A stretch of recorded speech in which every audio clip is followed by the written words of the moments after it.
Okay, so I'm going to do a little SketchUp introduction for, I know there's at least a few of you that have never worked in SketchUp before, so I want to give you guys the introduction. If you feel really comfortable in SketchUp, you don't need to pay too much attention to what I'm working on, but for those of you that haven't ever done it, I want to introduce it a little bit. I apologize, I'm going to be working on the Mac version of SketchUp because the school computer is not working. So they're similar, but they won't look exactly the same, so it is what it is. And I wanted to use the school computer, but it doesn't appear that I'll be able to. So we're going to be building that Francis Ching cube house. And so the first thing I need to do is I need to create a new document in SketchUp. We have on the school computer SketchUp Pro. There are some distinct advantages to SketchUp Pro over the regular version, though it's interchangeable. You can open, like if you download SketchUp, the regular version for free, and you open your file and you work on it, that's fine. You can then open it in SketchUp Pro and nothing changes. There's no watermarks, there's nothing weird going on. So it's important to recognize that there's no harm in working on it at home in the free version. So I'm going to go ahead and create a new SketchUp document. There are templates listed down in the template category here. Generally, I pick the architectural design in feet and inches template so that we're in the right space. If you just use the default template, you're probably fine, but I like the architectural design one. I'm going to go ahead and click on the Start Using SketchUp button here. And I'm going to ignore some of these errors, etc. So now I have a window open in SketchUp. There is a little pop-up if you've opened this for the first time that gives you kind of tutorial advice on what's happening. The truth is you don't need too much of that because we're going to work very simple to start class today. The person always shows up as a default in SketchUp. We don't need him, so I'll go ahead and press the delete key and get rid of him after I've selected him. And then I'm going to go ahead and start drawing. And when I start drawing, I'll use the basic rectangle tool here, which is available here. Whenever you have lines that are completely enclosed, regardless of the shape, SketchUp will fill it in with a plane. And so we're going to start by creating a plane. It's rectangular, corner to corner. And just like I can in AutoCAD, if I click to start and I start drawing my shape here, if I want it to be 4 feet by 4 feet, you can see down in the lower right corner here, it says dimensions, 3'11" and 13/16 by whatever. I can I can type in a value, so I can type in 4 feet, comma 4 feet, and you see that change in the lower right corner there, 4 feet by 4 feet. And if I hit return or enter on the keyboard, I get 4 feet by 4 feet. It's important, though, to recognize that in the world of SketchUp, things don't always look square. So this is a square, but it looks like a rectangle. We're viewing it in perspective, and SketchUp's perspective is a little bit distorted. So if I were to look at this more, sorry, I'm going to do that. If I were to look at this more straight down, we'd see that, oh, it does look like a square. But if we look at it in perspective, it tends to be off.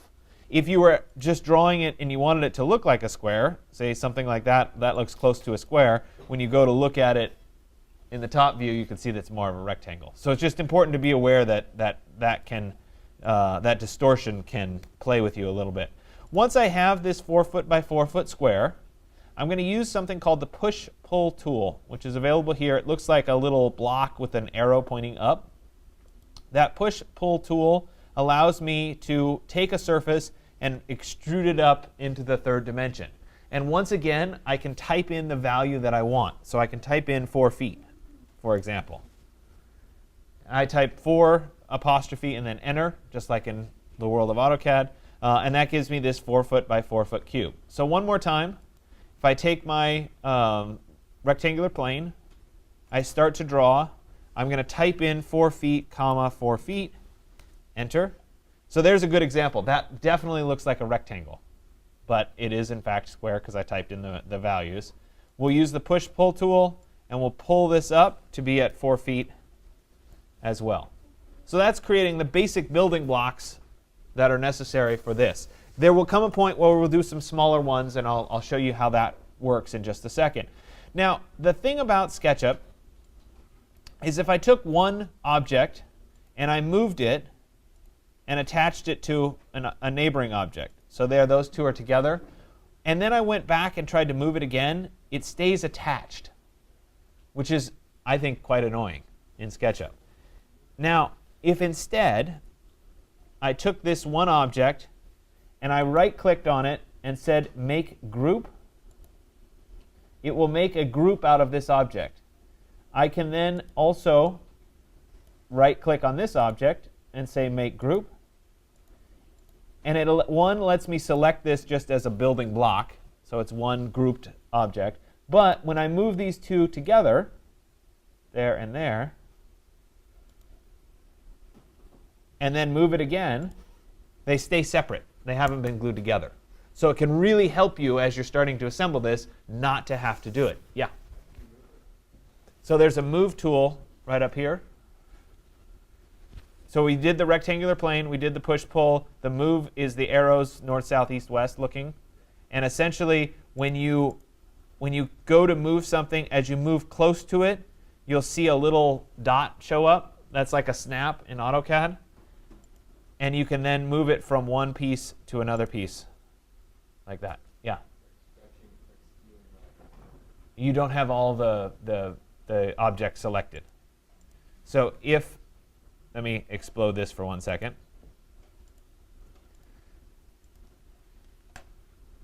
If I selected, for example, just this, which is that one side, and I went to move it, it's going to stretch. So make sure you have the whole object selected, like that. Then right-click on the object and say Make Group, and then go to the Move tool, and you'll move the whole object without the distortion. So the other thing that we can do to save ourselves some copy and paste, obviously Control-C, Control-V, copy-paste, but we can also press the Control key. I think it's the Control key. Is it after you? It's the Option key. What's it? It's the Alt key, I think, for you. See, this is where I didn't want to demo it on a Mac because the keys are different. Try it around until you essentially get to one that has a little plus next to your cursor. That allows you to copy multiple. Or instead of, excuse me, it allows you to copy instead of moving the object. So I look like I'm going to move it. I press the Alt key. It creates a copy instead of moving. Is it Control for you guys? So 1, 2, 3, 4, 5, 6. How many is it? 7, 8? It's 8. So I have, so Control key, and there's my 8. Okay? So I have these 8 set up. They're all still groups. Now I have to figure out how to divide this next set into a ramp. But before I do that, let me go ahead and just, I'm holding down Shift right now to select all of these. And I'll make one more copy. I'll use the Move tool. I'll press the Control key, or in my case, the Option key. And I'll make another set going backwards. So obviously the snapping is important to keep these guys in a line. If you want to orbit, if you press down on the scroll wheel, it'll let you orbit. Okay? So I want these 3 to be divided up into that ramp in the front here. And so as I work with these 3, what SketchUp essentially does is it allows us to divide a surface with a line. So let me go ahead and draw a line. I'll use my line tool from this point down to that point. And as I do that, we notice that nothing really happened. And that's because these are still groups. So I need to explode these 3 out of their group form.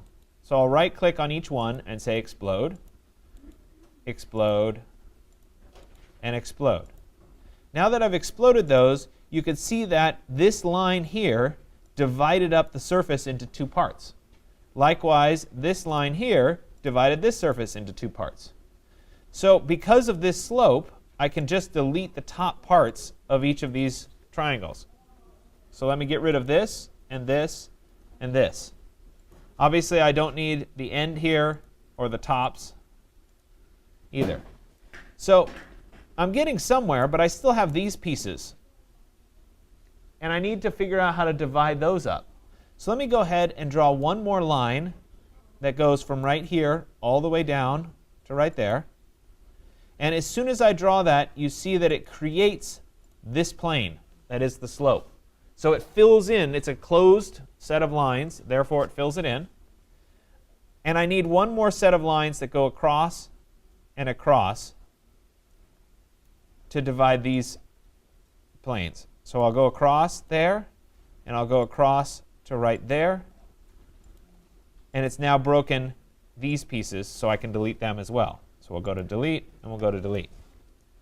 Like that. I've got some extra lines here that need to go away, so we'll just clean them up.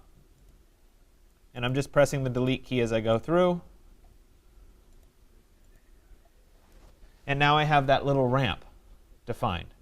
The next piece is that little pop out that's right here in the front. Let me take these two groups, there and there.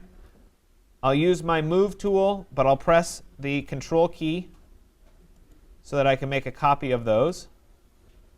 And I need to be able to slice off the fronts of these on a diagonal. So once again, I will right click on each of these groups and explode them. One, here's my second one, I'll explode. And now I'll go ahead with the line tool here, and I'll draw a line across there and there. I'll draw a line from here to there. And when I do that, it will divide this upper surface. So I can get rid of this, I can get rid of that. Likewise, I can get rid of these two faces, there and there. I still need to divide the bottom, so I'll draw a line from right there to right there,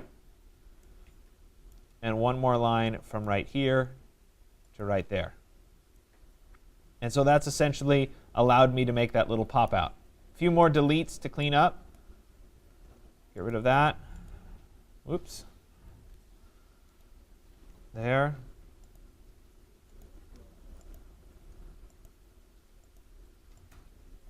And there. So now I have those pieces put together. So we need another row. So let me take all of these. I'll go back to the move tool. I'll press the control key and create another copy to right there. Now back in here, I have to start building up the smaller the house as it goes up. So I need a smaller little block to start with. So I'll go back to my rectangular plane. I'll draw a 2 foot, 2 foot little cube. I'll use the push-pull tool here to pull this up 2 feet. And then I'll make this a group. I'll right-click and say Make Group.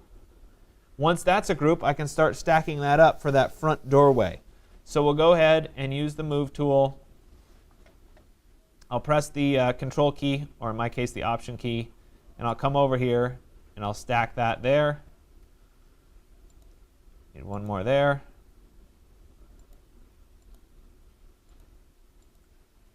I'm just pressing the Control key in between each time, and it's 5 tall. Perfect, same thing. I'll come across to this side, press the Control key, or in my case the Option key, move. There's 1, 2, 3, 4. Oops, I miscounted. There's 5. 1, 2, 3, 4, 5. Perfect. So in the front here, I need a little piece that goes across. I could stack 2 together and then join them and delete the joints, or I could just draw a rectangle, say from here to there, and use my push-pull to pull this up to there. So I can create new shapes if I want to as we go along. This shape here is not a group. So I'm not intending to reuse it, so in this case I think it's a reasonable thing to do. So you'll continue building. It looks like we have some more of these, so I'll select these. I'll use the Move tool, and we'll move these backwards like that. And so you can see that I'm just using these blocks, assembling up the building. Notice that this doesn't show anything on the back sides. We only see the one axonometric view, so the back is really not so important. So however it stacks up is just fine. Likewise, if you want to make some adjustments as you go, there's nothing wrong with that. When you get to the windows, you may want to use the offset tool, and this is a little bit more advanced. If you've never used SketchUp, don't worry about doing this part of it for right now. But if you have used SketchUp, I want to show you this. So let me just stack up a few more here. I know this is not what the actual building looks like, but I want to be able to show you. Okay, so let's say that there were windows right here. If I take these and I explode them to start, I'll right-click and say explode.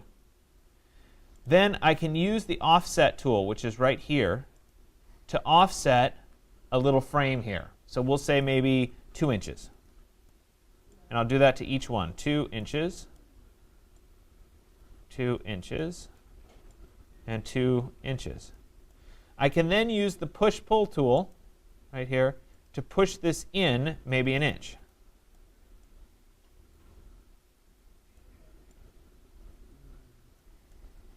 Oops.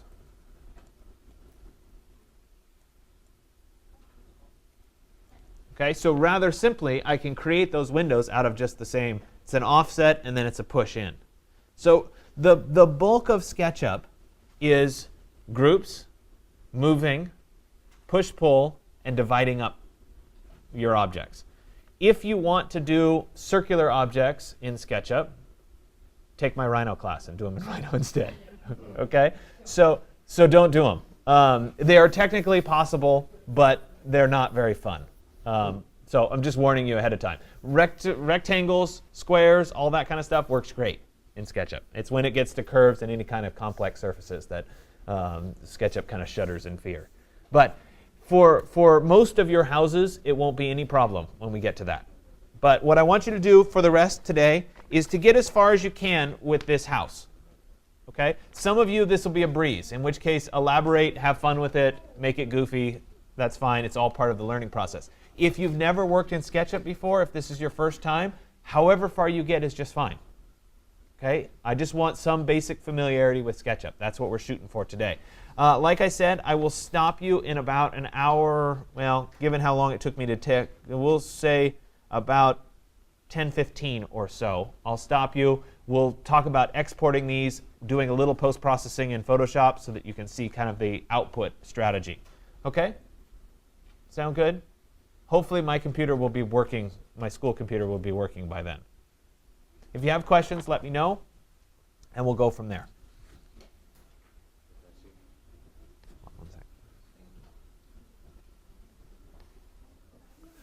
Okay, so I'm going to continue on. Like I said, this is a split lecture. The second part is about the post-processing of your SketchUp file. And you will learn as we go forward in SketchUp that instead of just relying on the output from SketchUp straight, it's a lot better if you bring your SketchUp into Photoshop and do a little post-processing on it. So I'm going to teach you a variety of techniques for this post-processing as we go forward to make these look a lot better. But as we get going, we kind of have to start with the basics. So you've done the Francis Ching Cube House thus far, and I'm going to do it's still going to turn out to be a SketchUp-like drawing, but the hope is that I'll be able to show you that a little bit of Photoshop work will make it look a lot better than just straight out of SketchUp. So we're going to be following along with this SketchUp 4.4, the styles for Photoshop. Just for your reference, it's there should you need to. I have the Francis Ching Cube House here open. No, I didn't just model it. I had this one from the previous semester. But this is essentially what you guys were supposed to build. And if yours turned out a little bit off or you changed it or whatever, that's fine. It's not a big deal for what we're trying to do today. Now, what I need to do first is establish the view that I want to export. And so because the backside of this really doesn't have anything exciting on it, we're looking for some kind of a view toward the front side. You can do a view that's looking down on it if you want, though long term looking down on the object is less ideal than looking more at an eye level. So something more like that gives us more of a sense of what this building looks like because we tend to look at it from eye level. But again, for today's purposes, it doesn't really matter what your view is. Before you actually do your exports, which I'm going to show you how to do in just a second, I do want to save what is called a scene in SketchUp so that we can return to this particular scene. I actually have several that I've saved from previous semesters here. But what we'll do is once you get your view set up the way you want it, on the right side here in the trays, we're going to open up the Scenes menu. If you don't see this, you can go to Windows, and then under Default Tray, check the box for Scenes so that that shows up there. And I'm going to save the scene, so I'll click the little plus sign in the Scenes window, and it will be called Scene 6 right now. If I want to rename it, I can scroll down here. I think it gives us. Let me right-click on it and see if I can rename scene. There we go. Maybe not. Well, it doesn't want to do it for me. I'm supposed to be able to rename the scene, but for some reason it's not doing it. Anyway, so it'll be Scene 6 for right now. The idea of saving your scene, though, is if you make a mistake during the export and you accidentally twist your building a little bit so that things don't line up anymore, you can go back to Scene 6. And you can do that by clicking on the little tab. So you see I have a variety of these that have opened, and it'll jump you back to your saved scene, essentially. So I have this scene saved. The next piece of this is I want to start adjusting what are called styles in Photoshop. In SketchUp. This is what controls what it looks like, so to speak. And so I'm going to work in the Styles menu. And again, that's in the default tray. If you don't see it, go to Window, Default Tray, and then check the box for Styles. And I'm going to switch to my, I think it's under Default Styles here. And it should be called Hidden Line. It should look like a white line drawing. I have it here. If you mouse over any of these, you'll see a variety. And we're going to pick on this last one, which is Hidden Line. When I click on the Hidden Line styles, you see that all the lines are the same line weight. They're just black. And I get a completely white background. If you had in your model where you had faces that were reversed, you had some faces that were kind of dark blue and other faces that were white, when you go to Hidden Line mode or the Hidden Line style, it all goes away, which is why this is an ideal view. So now that I have this set up, I don't want these axes here either. So I'm going to go up to the View menu, and I'm going to uncheck the Axes checkbox. It also would be good to uncheck Guides if you have guides showing. I don't have any guides showing, so it's not a big deal. And essentially what we're getting is this white background with a black and white line drawing, which is exactly what I want. From here, I'll go to File, and then Export 2D Graphic. So it's File, Export 2D Graphic. And this is then the JPEG. I'm going to ultimately save a JPEG image here. I'm going to switch and put it into my folder for today. Actually, I need to make a folder for today.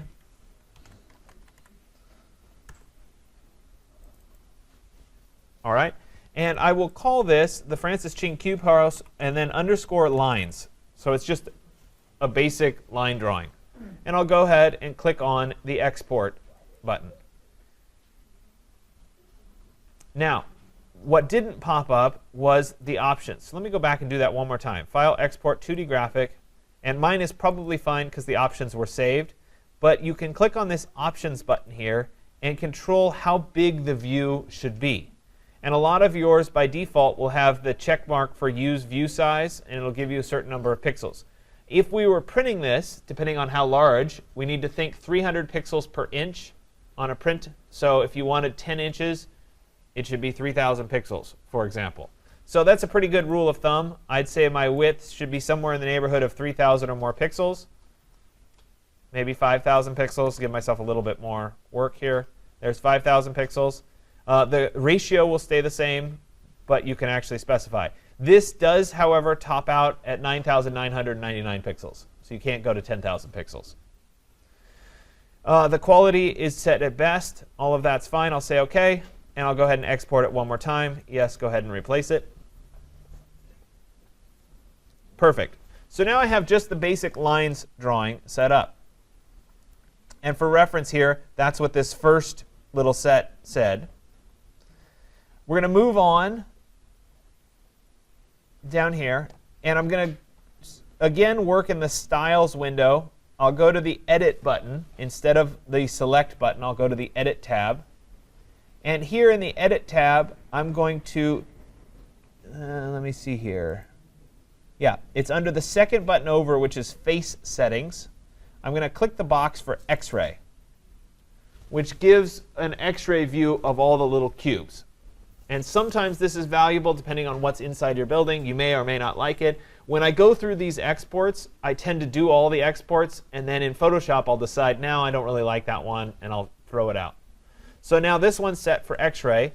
I haven't moved my scene. It's exactly the same as it was. I have no axes. It's just a white background with the X-ray. I'll go to File, and then again, Export 2D Graphic. And we'll call this one X-ray.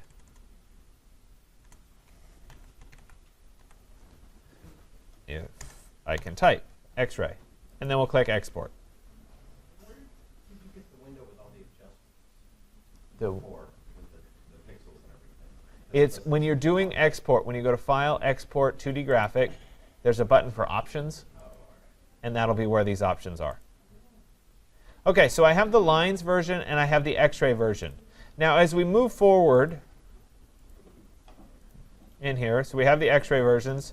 The next one, I have written in here that you may want to do one with guides, with just the guides on, so you see those dotted lines. I don't use guides much in SketchUp. Some people do, some people don't. So this one's optional. If you use guides and you want to show the guides, show the guides. If you don't use guides, there's no reason to do the export because there are no guides. So likewise, I don't have any guides.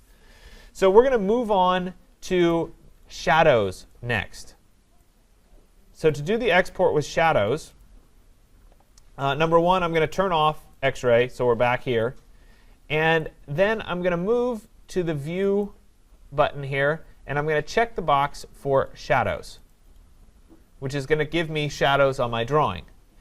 If I look at the shadows window here under the default tray, so if you're not seeing it again, default tray and then shadows, I can adjust and change the time of day or the time of year for my particular shadows. So for example, time of day, adjustment, changes. So I have to decide what time of day do I want these shadows to be set for. You know, do I want it to be in the afternoon or not? Again, it's up to you. So now that I have these shadows set, when I do my export, I only want the shadows. So I'm going to move over to the styles. I'll go back to the Edit menu. I'll go to the first option for Edge Settings, and I'm going to uncheck Edges, which is going to give me just the shadows, nothing more than just the shadows. So once again, that's in the Styles window. I'm moving over to the Edit tab. I click the Edge Settings, which is the first button, and I uncheck Edges. If you're on hidden line. If you're on hidden line. Yes, I'm assuming you're on hidden line for right now. So there's my shadows. I'll go to File, Export, 2D Graphic. And remember, it's important that my view hasn't changed. It's exactly the same because all these need to line up in Photoshop afterward. So we'll call this Shadows. That's why I saved the scene. So if you accidentally move it, you can go back to the same scene. So there's my shadows. I'll click Export. OK. So then I'm going to move back into the Select menu of the styles, and I'm going to start to play around with some of the other options. And I'll go over to Sketchy Edges for now. And there are a variety of sketchy edge setups that may or may not look good for you in your drawing. The pen gray is generally pretty good if I can find it.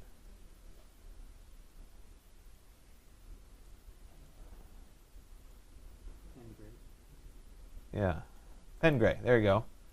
Let me turn off my shadows. I'll go to View and then uncheck Shadows. This is pen gray, so it's a little bit sketchier. When you do the export, if you do a larger size export, the density of the lines and how thick they appear gets much less. So this looks better once it's exported. I'll go to File, Export, 2D Graphic, and I'll call this pen gray.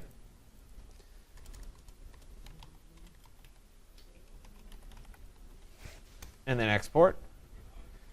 The other one that I found that works nicely is the airbrush with endpoints. This one, again, it looks way too dark here, but when you do the export, it ends up being OK. I'll go to File, Export, 2D Graphic, and I'll call this one airbrush.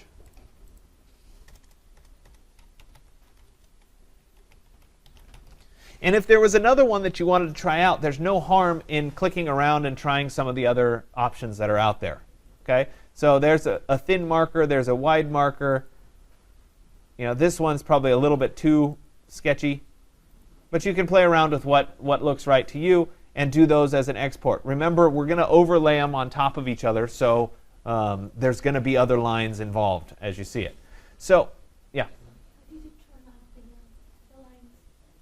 It's under the View menu. This was to turn off the axes. Under View, uncheck Axes, and that will go away. OK, so I've done my exports. Now it's time to open up Photoshop and bring them in to Photoshop. So let's see if I can get Photoshop to open here, which, of course, knowing my luck today, it probably won't. Nope, I had good luck. So now I'm going to start with opening the first export, which was the lines version. So I'll go to File and then Open. And I'm going to open up this semester, and it's going to be the lines. There we go. And we'll open it. There it is. I told you that it ends up being a lot lighter when you bring it in to Photoshop afterward.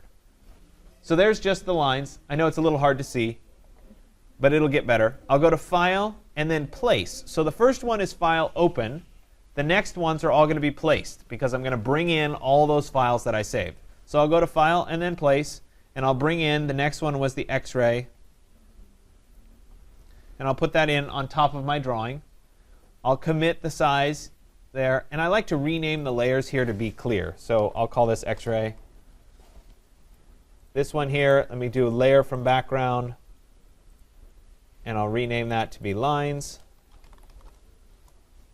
And then I'll go to File and then Place, and we'll bring in the shadows. Sorry, it should have gone on top.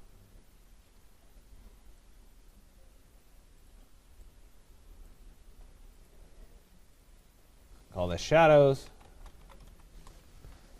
I'll go to File and then Place. So I have shadows. What else don't I have? I need the gray, the pen gray.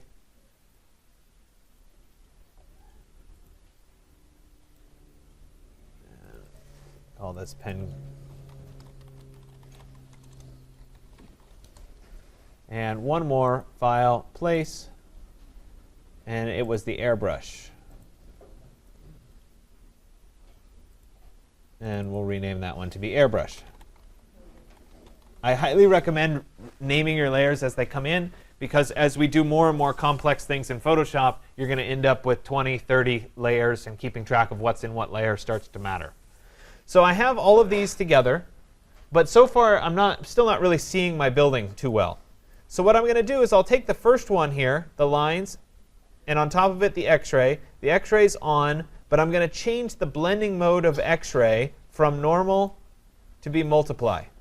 So essentially I'm taking all the white and making it go away, and I'm darkening up the lines. Then I'll take the shadows and I'll turn them to multiply. Then I'll take the pen gray, I'll turn it on, and I'll make that one multiply. I'll take the airbrush and I'll turn that one on and make it multiply. And so you can see I'm really starting to layer up my drawing, and now with the overlay I'm getting a lot of detail as part of this. This is way more than you can get just out of a single SketchUp file too. So I can also control how much I want to be seen. So for example, you guys can see the X-ray where we're seeing the individual little cubes here. And maybe I don't like seeing those individual cubes as much. I could take the X-ray layer and I could adjust the opacity down and decide how much of that I really want to have seen. So there's almost none of it. right? There's just a little bit of it. So maybe it's about 50%. It's whatever feels right. Furthermore, you might find that the airbrush is a little bit strong, and I don't even like the airbrush. So take that one away. And maybe I want the pen gray to have a little bit more power. Let me duplicate the pen gray layer. And again, it's on multiply. It gives a little bit more depth to that. So I can duplicate layers, or I can adjust the transparency down forward and backward. The other thing that I can do is I can work with just the shadows, and I can dodge and burn them to darken them up and kind of highlight what's happening in various areas. Shadows aren't uniformly gray. It doesn't work that way in real life. So I can fake it and make it a little bit darker, say at the corners here.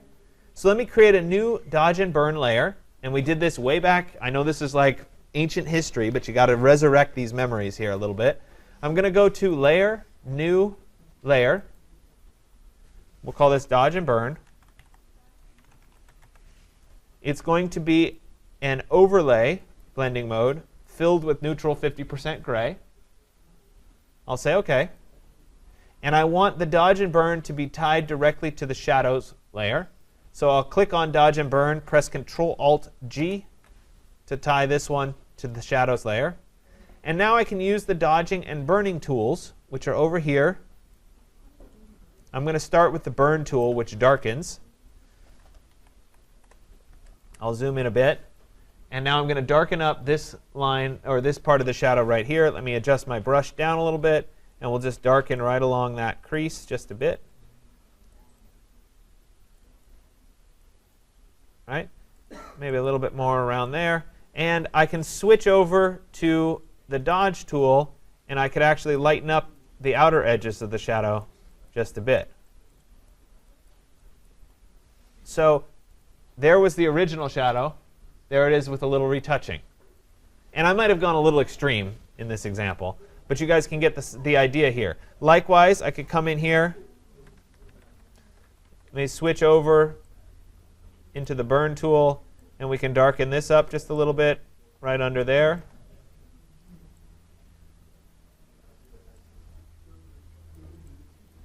And darken that up a little bit on that face.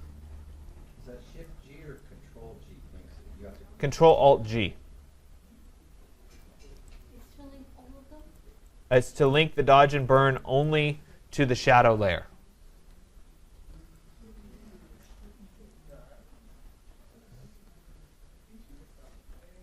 So anyway, you guys get the idea. You can play around with this a bit and kind of make those adjustments.